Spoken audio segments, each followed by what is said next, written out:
Hi everyone, I'm Sandie La Nae. Welcome to Psychic Creations. We have a very interesting show for you today as we are going to be learning all about cowboy poetry. Please welcome to Psychic Creations the man that is going to be teaching us about his intriguing interest and talents as a cowboy poet, the awesome Tony Argento. Thank you, Sandy. Welcome, welcome, welcome. I'm excited to be here. Oh, it's an honor to have you with us. Well, I have got a ton full of questions for you, so we can get going, okay? Sure. First of all, did you originate, or do you originate in Nevada? In a roundabout way, yes. My family came across the Black Rock Desert in the 1850s. Wow. Some of them didn't make it across the desert, and when they were going up the Peter Lassen Trail, some of them didn't make it there too. So you could say in a roundabout way. Sure. My grandfather cowboyed here for Miller Lux, largest land and cattle operation in the West. And they cowboyed for him out of Paradise Valley and up out of Denial, up out of the Twin River Range. Yeah. So, and big thing. Henry Miller, a little fact about Henry Miller,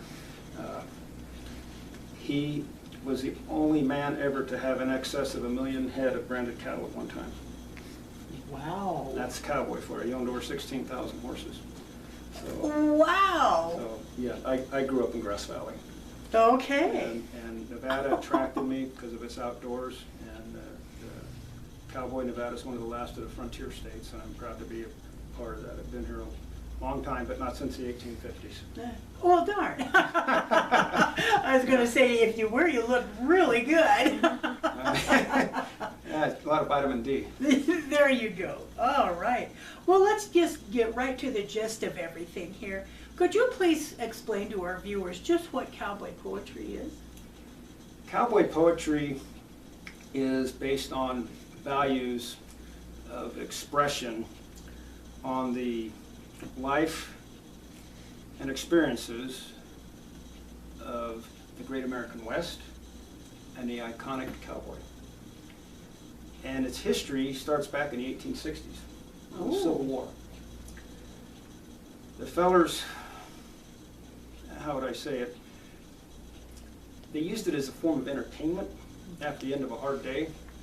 Cowboys, nobody to fool with. They're not like we see every day on the silver screen cowboys. It's all glamour. They were hard working. They were right to the point. If you did cattle rustling or horse thieving, they took care of it and everything was settled. There was no ifs, ands, or buts about it. The entertainment was, at the end of the day, with the exception of the Nighthawks. The Nighthawks were the fellows that watched the cattle and kept them calm at night. The fellows would be around the campfire and rolling their little Corleys, their little hand-rolled cigarettes, and telling stories, and pretty soon things would get to be metered, which is verse, or the words rhyme, and hence cowboy poetry. There's a lot of variations of how it came to be. The cowboy is, they want to know where the word cowboy come from. It's a Spanish term from vaquero, vaca meaning cow. Sure, okay. Sure. Interesting. During the Civil War, the boys were tended to the cattle while the men went off to fight, hence the term cowboy as well. So there's a lot of things. The cowboy has a rich history. You can talk for days and never scratch the surface. Really? And that's what excites me. Yeah. And that's what you put into the poetry.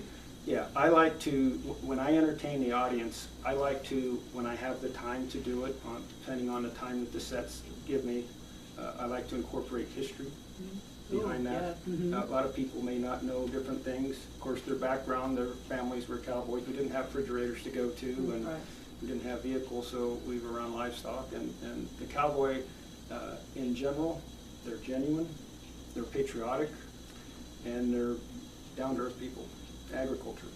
Nice. Yeah, yeah. I get excited about it. It makes me happy. Well, sure, I can see your passion. Well, what first inspired you and your interest in becoming a cowboy poet? My grandfather, Samuel Woodrow Wilson, born 3/13/13. Oh, nice. Yeah, he was a cowboy like my father and my other grandfather. And he recited cowboy poetry. That's what got me fired up. How can this old man remember all these things and keep in tune. It's like I could picture these characters, what they looked like and what they were doing and where they were. And that fascinated me, so it was easy for me to learn. And my first poem that I learned was in 1965. I was 5 years old. And the poem that he recited that caught my interest was by Gail Gardner, was his name. And he wrote that in 1917. He was headed through the state of Kansas on a coach car called the Santa Fe Limited. He looked out his coach car window and saw what he termed as round-rumped cattle grazing in a nice plush green pasture. He pulled out his quill and he penned the poem, Tying the Knots in the Devil's Tail. It's done as poem and it's done as a song. Really? And it's wild. About two fellers that get tanked, have a little too much, and they meet the devil, and the devil's gonna take them south, and they're having no part of it. Oh, So it's kids love it too. awesome. Do they win or does the devil win? Oh no, the devil loses. Oh, good. And, they're being cowboys and they're having a great time at it. How fun. It is. Was that the first poem that you've ever heard or read? No. Oh, There's okay. no. My grandfather also did Robert Service, Cremation of Sam McGee and the Shooting of Dan McGrew. Yes. Yeah. Those are long poems, but I do quite a bit on him as well. And that fired me up too. Around the campfire, hey Sam, give me that Tying the Knots in the Devil's Tail or the Shooting a Dangerous Dan McGrew. Robert Service is considered the most successful poet ever. Nice. In 1915, he received $1 million for the movie The Shooting of Dan McGrew. A lot of money then. Well, yeah.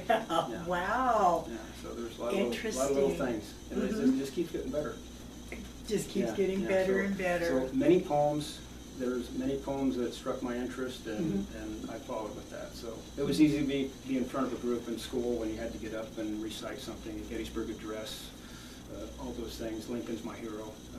Yes. Yes. Yeah. I love that I love man. Abraham Lincoln. He did a lot for this country in a short time. He did. He did. Well, what is your main focus? What do you like to speak on when you're reciting a poem? My focus is absolutely this, to give the people in front of me a good experience. Oh. They have a good experience, they're going to come back, they benefit the local economy. I try to do things in a variety, because everybody has different likes and dislikes. Sure. So if I can do patriotic verse, maybe something solemn, something happy, something to make them think, do novelty stuff. I have a wide variety of material, so it allows me different things depending on the venue that I'm doing. And material that will hold their attention and incorporate the history behind it. A lot of people don't realize Audie Murphy wrote 17 Western songs. He wrote 3 poems. I do one of them. It's a great poem. Ooh. And I get the history behind that. Eddie Arnold and Charlie Pride recorded a couple of his songs. Is that right? That is correct. Oh. And he has a lot to do with Memorial Day weekend. Really? His passing was on the Friday of the Memorial Day weekend when Congress first enacted Memorial Day in 1971. Okay. Okay, and then we're going to tie in Lincoln with the Gettysburg Address. There was a fellow named General Major John Logan from the Republic, the Army of the Republic. And on May 5th, 1868, he signed Decoration Day to be May 30th. And that is where they put the flowers on the graves of the fallen, of all soldiers from all wars. And Memorial Day weekend is what that's all about. So all those ties come together, and that's patriotism at its best. Isn't this fun? Viewers, we're getting a history lesson too. Yeah. Awesome. Very cool. Thank you. Very, very cool. And can you tell our viewers just what exactly is patriotic verse? Patriotic verse has to do with our great American flag, right here, I always wear it here. It has to do with remembering those that gave the ultimate sacrifice. When we look at America, America is red, white, and blue. We're the greatest country on the planet. This TV show today, because we're the red, white, and blue, we can do this at our own time, and we can travel, go wherever we want, we can visit whoever we want.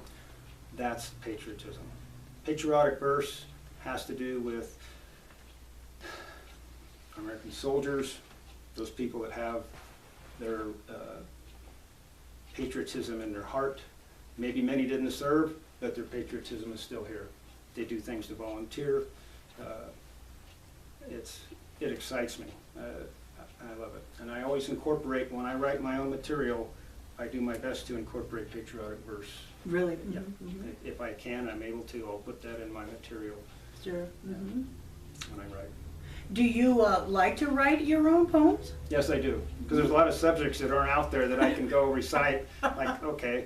And the old adage is, be careful what you do or what you say, because there could be a poem written about it. Oh, I like that. Yeah, and that's true, and it happens. And there's a lot of songs today, Western songs, that were actually originally written as poems. And they would put the verse, okay, this is better. It's not cowboy, but I'll give you an example, the Star Spangled Banner. It wasn't written originally as a song. It was called the Defense of Fort McHenry. Is that right? And we only recite the one verse that's done in song, but it's originally as a song, or originally as a poem. Yeah, so that's. I did not know that. Yeah, so. I don't know what to say. That is so interesting. I get charged up. There's so many things that I have interest in. It's unreal. I love history. I've had people say, Tony, you should have been a history teacher.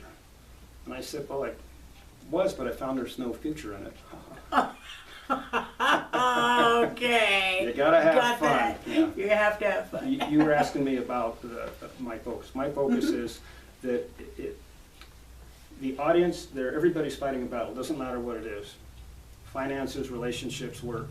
If I can turn that mood around and get them to have a good time, get them alive, give them a smile, wink at them, acknowledge that they're there, and they've had a good time, guess what? They're going to come back. And a lot of people say, I didn't realize that's what cowboy poetry was. They hear the word poetry and it's like, oh, okay. But when they listen to it and they experience it, they said, what have I been missing all these years? Oh. Yeah. So, yeah. It goes on and on and on. There's so many great stories, and it makes me happy. It sure does. Just look at at you this smile. smile. Face, Yeah, right? yeah, It's like right. a Cheshire cat. Oh, I love that. Well, now, do you recite poems from other cowboy poets or friends that are? Yes, cowboy I do. poets? Mm-hmm. And it's a touchy subject on that in some respect. You always want to give credit to those who wrote the material. Sure. And it's if it's somebody that's current or living, you want to get permission from them directly. Okay. If it's a verbal, okay. I think there's a clause at 70 years, and then it's open, it's free range. Oh, is it? Oh, yeah, that's interesting. I believe Okay. that's a story. But the old poems, like what we term as the classics, Mm-hmm. those I like to recite those and relay that information and message to the audience. There's so much good material that's out there that's been lost over the years. And when they come back, people go, I haven't heard that poem in over 30 years. Oh, how fun. Yeah, so that when I get the connection, then that's all worth it. Yeah. Oh, I bet that is so much fun for you to have someone in your audience hear a poem they haven't heard for 30 years. Yeah. Do they come up and say thank you, a personal thank you? He said, you know, that poem that you did when I was a little girl, I saw, there's a Tom Mix poem that I do, and I've had two people come up to me. One gal, she said she was born in 1927. I was doing the fair at Siskiyou Golden Fair at Wairika. And I wasn't even finished with the poem, and she goes, Sonny, I want to talk to you. And I said, okay, let me finish the poem. And she says that her parents had a hard time giving her a name. She was born in 1927, and they ended up naming her Delta after the Delta, the ship. And she remembered coming to town, the circus that Tom Mix had, and she says, I remember that. She goes, thank you for rekindling those memories. It brings back a lot of fun times. So it's an entertainment source. It's a great value for the entire family. Mm-hmm. And it's more popular today than it's ever been. Oh, It really is. Cool. Nice. The one thing I'll turn that around 180 is that it's a dying art. It's spoken word. Oh, okay. But when you look at the age group of us fellers and the lady folk that's reciting this, Mm-hmm. there's very few of the youth that have an interest in it. Mm-hmm. I'd love to see getting it into the schools in like a school curriculum, Mm-hmm. because it is the history. I mean, there's so much you watch the old movies and everything was depicted like it was supposed to be. The proper attire, the wagons, the old Studebaker wagons, and Sam Peckinpah and John Ford and Sergio Leone. They had all them westerns out there, and the people, they could picture when they're listening to us doing cowboy poems, they can picture that. Okay, that's how it was. All right. How fun is that? I am having the best time learning from you. This is great. This is awesome. This is awesome. I just shoot from the hip. I just play new rules and I have fun with it, and that way there's less stress. Well, that's the best way to do it, and be. High You five. bet. High five. You bet. Yeah. I like Yeehaw. Well, have you written poems specifically for other cowboy poets? Yes, I have. I've had a number of them say, hey, look, I really have an issue getting in front of an audience. Can you recite this for me? And I said, sure. So I've done that a couple times, and I've had, at the request, there was an event I did in Texas where the person wasn't there, and they says, Tony, you're the best candidate. Why don't you go up there and recite this poem? I think it's fitting to how you recite your material. Sure. Sure, yeah. I'm what's termed as a character actor poet. I'm not solemn behind a podium or lectern and stand monotone. I try to move around. To me, it's not a point of showing off, it's for telling story. Right. So I do vocal animation, I'll use sound effects, and I'll use it when times are right. I'll use props. Oh, do you? Props, yeah. I'll include the audience, because it's not about me, it's about the audience. Oh, Yeah, so I'll ask them questions, trivia questions to get them interested, and I do Mr. Haney, Oh, from Petticoat Junction? yeah, he was a sidekick for Gene Autry and Roy Rogers. He was? He absolutely was, born in 1915 in Macon, Georgia. And so I give when they come up with the answer, when I give them the clues, and I go, okay, when I give you the voice animation, you'll get the idea. And then, so I do, and I go, okay. And so he never said this, but I'm gonna pretend he did. Okay. And I haven't done this for a while. I always have to think of his voice. Mr. Douglas, have I got a deal for you? It's a brand new, genuine imitation dog polisher. Thank you. And then when I conclude, I go, that'll be 25 cents, please, Mr. Douglas. So, Green Acres, that's where he was on, not Green Petticoat Acres, Junction. that's right. Green Acres. Yeah. I got tears in my eyes, I'm laughing. That's And fun. when I recite my poems, I do the same thing with the characters. We all sound and act alike and look different. So okay. I try to do that to make the storyline come to life. Oh, isn't that fun? That is fun. It takes a lot of work, but it's fun. You were asking about the patriotic verse. I like to reflect on that. There's been a many number of times when I've recited verse, and it makes me feel good. And I've had mothers especially come up to me and says, Tony, I've got a son in Afghanistan, another one in Iraq. Can I get a hug? Oh. I'll have a poster. Can you sign the poster for me? You really touched my heart. Thank you. And makes it all worth it. Well, gosh, now I got tears in my, oh my gosh. When I recite verse, I always take off my Stetson.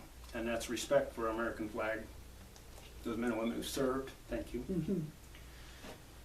And those men and women who gave the ultimate sacrifice, allowing us the freedoms that we discussed earlier. Right. So that's just my little way of saying thank you. Wow. Thank you for your service. That's awesome. That is very awesome. Okay, more tears. I wanted to ask you, did it take you very long to get comfortable on stage speaking? No. You have to look at it this way. Half of them are asleep and half of them aren't paying attention. They really are. I just tell people that have a little nervous issue about getting up there, and I say, hey, look, come on, and no, it's fun. When you have people, I've done sets from 10 minutes long to, if you can believe it, I did one set that was 3.5 hours. I did a set from 6:30 to 10 o'clock. And they had a little break. They had like a 15 or 20 minute break in between there. But that takes a lot of energy for Tony to be up there on the stage moving around. Sure. Yeah. And and it was a benefit fundraiser. I've done a lot of those. Oh, I do things to help others. My folks were real community oriented. I've done children's hospital fundraisers down in Henderson at the pavilion down there. Oh, yes, yes. I got 5 acres donated from the city of Henderson for the Louis Clare Foundation. That was a fun gig, and those things are good. Nice. Community's good.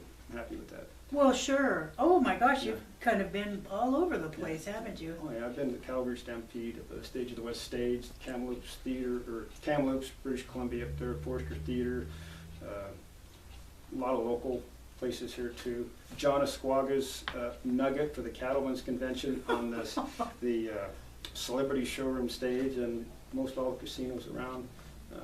How fun! Yeah, the Horse Expo, Cal Expo. Sure. Oh, okay, sure. Yeah, I always had that during, typically during Flag Day, and Oh, yeah. I did an event out there in the middle of Wrangler Arena on Flag Day, and give a little history of the flag on Flag Day. Nice. Flag Day there too. Yeah. Very, very nice. Well, you call your style of reciting tuned up and twisted. Yes. What is that all about? Tuned up and twisted. That's my animation that I was referring to earlier about being a character actor poet. That's what makes the storyline really come out. And people say, well, how do you reference that to me? And I said, okay, let's use a prime example. If you've been to schools, whether it's a college, a university, or some kind of a seminar, and you're listening to somebody and they're going, ma, ma, ma, ma, you want to pick up your vocal variety. You want to move it around. You want to grab their attention and give them. 70% of memory retention is through facial expression. Oh, Yeah. So there's, interesting. Okay. Yeah, okay, and a lot of that, little bit of that goes a long way. You know, you acknowledge that audience out there, know that they're there. They're going to come back. They'll come up to you and go, "Hey, you know, you really caught me off guard there. I wasn't expecting this. Can you explain more on the story? I know it was a story, but I want to know more about this." So you're Nice. You hold the attention. People come up, and then Art Town in Reno, they used to have Right. me geared for the kids, and he says, "We want to do a poetry writing class for the kids." And I said, "Well, I've never done that before. What's the title? We want you to do it." And I said, "Oh boy, I don't know." I said, just off the cuff, like I said, I shoot from the hip. I said, "How about writing and reciting?" And I said, Oh, I like that. they said, "Great." So we did it, and it worked. So and the kids come up, I have them get up there in the front, and what they did, and it worked out really well. It was successful. How fun. Yeah. Was that the only class that you've ever That's the only taught? one. That's the only one I did, but it's exciting. People have asked me about why I talk the way I do. Yeah, I refer to it as a vernacular. It's a type of a lingo or language. Instead of hunting or fishing, hunting, going, and creek, it's hunting, fishing, going, and crick. You don't hear them talk like otherwise that on the movies. Right. I reckon he's over yonder. Right. Yeah, so all those things, and when I recite, when I write my poetry, a lot of the poems that's already written in there like that.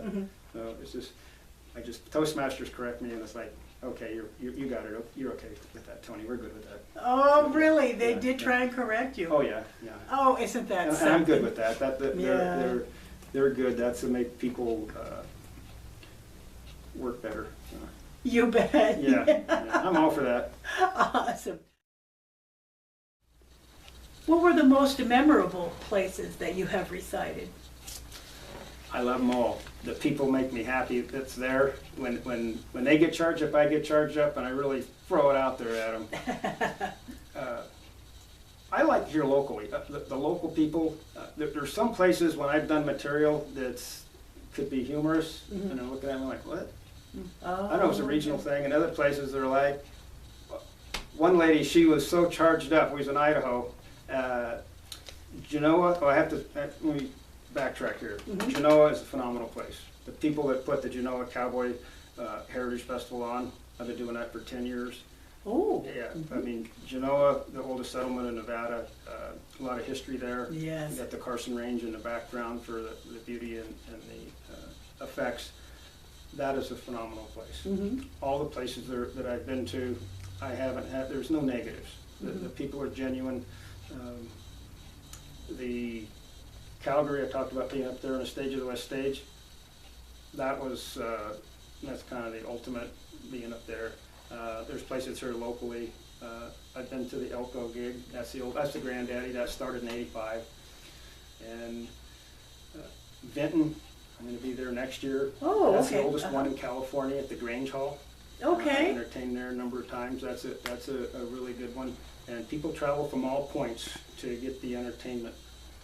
Yeah, so Nice. everyone to me is special. Mm-hmm. Yeah, and I'm happy to be a part of all of it. I'm always looking for new gigs and new venues. I'm always looking for new material. Mm-hmm. There's a lot of material out there that I haven't come across. That's the old, what I refer to as the classics. Cool, okay. And I have, over the years, I've probably got about 14 poems stuck in my head that Oh. I haven't got to paper yet. Oh! So different subjects that I really want to put down to paper. Mhm, And right. I know that would really grab an audience. Oh, very sure. well. Oh, yeah. You bet. Yeah. And then the National Day of the Cowboy. Okay. Good. 3 Okay. minutes. We've got 3 minutes left? Okay, the No. National Day of the Cowboy is coming up, excuse me, on July 27th, which it happens to fall on my father's birthday, who was a cowboy. I'm pretty excited about that. And that started in 2005, so this would be the 14th year. That's the fourth Saturday in July. National Cowboy Poetry Week happens to Ooh. be National Poetry Month, which is in April. And this year it was Saturday, April 21st to Sunday, April 27th. Oh, nice. Very nice. Well, Tony, could I ask you to read a poem for our viewers? Sure, I would be happy to do so. And what I'll do is, in regards to when people reference to reading a poem, typically most of the reciters or the poets are the ones that write, they always cite from memory. So, Oh, okay. Yeah, so they say, did you go to the cowboy poetry readings? And that's maybe what they did years ago, but typically they're all done from memory. Oh, But, nice. yeah, I'd be happy to recite whatever you'd like to hear. Well, I have been hearing all about this wonderful poem for your father. Could Oh. you recite that one for us? I would be delighted to do so. Yay! It's a feel-good poem. Okay. And my father was a cowboy. He was a packer, an outfitter, guide, master of hitches and ropes. He was an outdoorsman to the highest degree. And one night, boom, I wrote this poem, and I'm not kidding, it was 10 minutes. Oh. Like, holy smokes, it just came out faster than I could write it down. I'm writing it, and I didn't even change anything. So I asked the missus, she's a smart one, my wife Marcy. And I says, hey, what do you think about this? Let me read it to her. I read it, because I just wrote it down. And she goes, I like that poem. Get Mom and Pa on the phone, 2 separate phones, and see what their individual reactions are to it. And I'm thinking, well, gee, they're not going to say, gee, Tony, that was terrible. They got it on there, and they said, Tony, that poem's beautiful. I said, well, Dad's his son. I really like that poem. I said, well, that's about you, Dad. And he goes, wow. He goes, yeah, I really like that poem. Well, a week to the day later, I was reciting cowboy poetry. I was emceeing it as well, right here in Carson City at Mills Park at the 32nd Annual Carson City Rendezvous. Oh, Yeah. cool. Yeah, Civil War reenactors were there, gunfighters, all the fun stuff. What makes Nevada, Nevada? Yeah. Welcome to Nevada. That's right. All right. And I get this call from my mother on the phone. She's just frantic, and I can hardly understand what she's saying. I said, Mom, calm down. It's all right. What's going on? She says, Tony, your father just had a terrible accident on Moses. Moses was a huge Percheron mule that my dad had. He had him for like 14, 15 years. A very docile animal, and nothing bothered it. And she says, they're flying from the rodeo grounds by the ranch, and they're flying to the trauma center. And it doesn't look good. They said to contact family members. And I said, okay, I'll be right there. So I had to travel a fair ways. And a long story short, my dad was closing the gate from a ranch that he just left, and he was headed to my folks' ranch. And he was throwing the leg over the back of the animal. A mountain lion let out a big yell. And the mule went ballistic and took him on his last rodeo ride. And he kept, we saw the tracks, it went quite a ways. And he ended up getting thrown off hard and landed on his back, hit his head pretty hard, and he ended up with a non-sustainable brainstem injury. So the next day, he passed away. He was just a couple months short of being 74. But I mean, he was as tough as they come. So my mother and my wife, Marcy, says, you need to recite this at your father's funeral. I love this poem. So I said, absolutely. And he says, we're going to need a place big enough to contain it. There's about 800 people there. We had it at the Veterans Building in Grass Valley. It was full military, full fire department honors. And I dressed up. And the funeral director says, Tony, I really like this poem. Says, can I have your permission to print it on your father's little card, their itinerary? And I said, absolutely. So I recited this poem. And for the folks that are watching, it's not a sad poem, it's actually a happy poem. And I always incorporate humor. And something told me when I started to write this just to stop and then continue finishing the poem, so I did. When I get to the point in this poem, when I'm reciting it, and I get to the point when your roundup days are done, take the fact that I wrote this exactly 1 week before the passing of my father's incident. So here it is, A Cowboy's Wishes. May your saddle for air be comfy, and your breeches always stay clean. And the Mustang hoss that you ride on, ride like a dream. And the Mavericks you look for, be easy to find. And your 44 6-gun, hit its mark every time. And the parts that you rope with, you can depend without fail. Fond memories of past friends long gone from that rough, dusty trail. Under the stars in your bedroll, fresh air and a new morning's dew. Enamored thoughts of your sweetheart's smiling face of those piercing eyes blue. And the American flag that you fought for, wave evermore. Soldiers remembered the ultimate sacrifice of war. And your fences always be mended and your wants simple and free. Knowing God keeps his eyes peeled, giving guidance wherever you be. When your roundup days are done and you're put in the ground 6 feet below, in a simple pine box, branded, as you requested from ranching friends that you know. And when you're at rest on that final day of your last setting sun, inscribed above you will read, a cowboy's work is never done. Ride 'em, cowboy dad, you're the best. Oh my gosh, tears. Lots of tears. Oh, that is absolutely beautiful. Okay. Psychic intuition? Yeah, I think so. Psychic Sandie creations. Well, that's what Psychic happened. That's how it creations, happened. Yeah. That's beautiful. Thank you so much. Oh, you're for welcome. I'm reciting glad it. to share it. What a wonderful and loving tribute to your dad. Huh, Dad? Yeah. And his Yeah. birthday is on National Day of the Cowboy this year, so I'm Isn't excited. that awesome? He was, my grandfather's professional cowboy, and all kinds of things that excite me about doing what I do. Keep that tradition, carry it on. Wonderful. That's wonderful. Well, we're kind of running out of time here, Tony. So Doggone it, anyway. I know. We'll have to have him back, okay? Let's have a second show with him, all right? Could you please give our viewers your contact information? Sure. Most of the time people ask me where I'm from, and I just say, look at me. Come on, I live under the bridge. No. But most of the time I'm at home. I have a website, and it's not current. I've been a little lax on that, so please accept my sincere apologies. It's simply TonyArgento.com, TonyArgento.com.